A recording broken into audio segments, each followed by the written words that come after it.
The arrest of undocumented immigrants in Santa Barbara County is the topic of discussion at today's Board of Supervisors meeting in Santa Maria. As KSBY News reporter Asia Gore explains in the newsroom, right now a report being shared at today's meeting sheds light on how closely police and ICE are cooperating. Asia.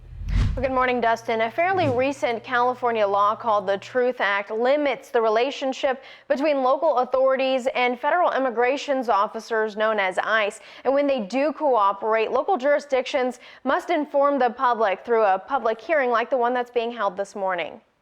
It has been the policy of local law enforcement to enforce existing law, but not to become deputized as immigration officers. Cal Poly political science professor Mike Latner says California law limiting cooperation between local law enforcement and ICE under pressure by the Trump administration's focus on deporting undocumented immigrants Makes this a very messy policy area. California's Truth Act requires local authorities to be transparent about cooperation with ICE.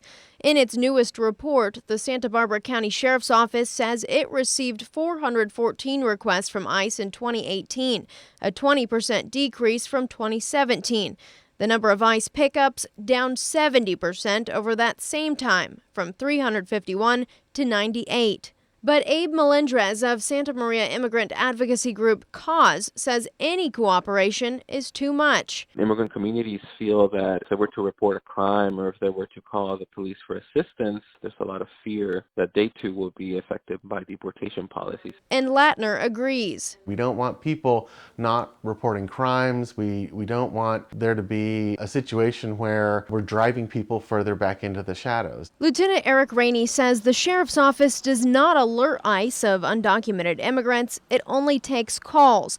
But Melendrez says the department now shares online the names of inmates in custody. They're really trying everything they can to continue to collaborate with ICE. Lieutenant Eric Rainey says that online information was being developed before laws limiting cooperation with ICE ever took effect.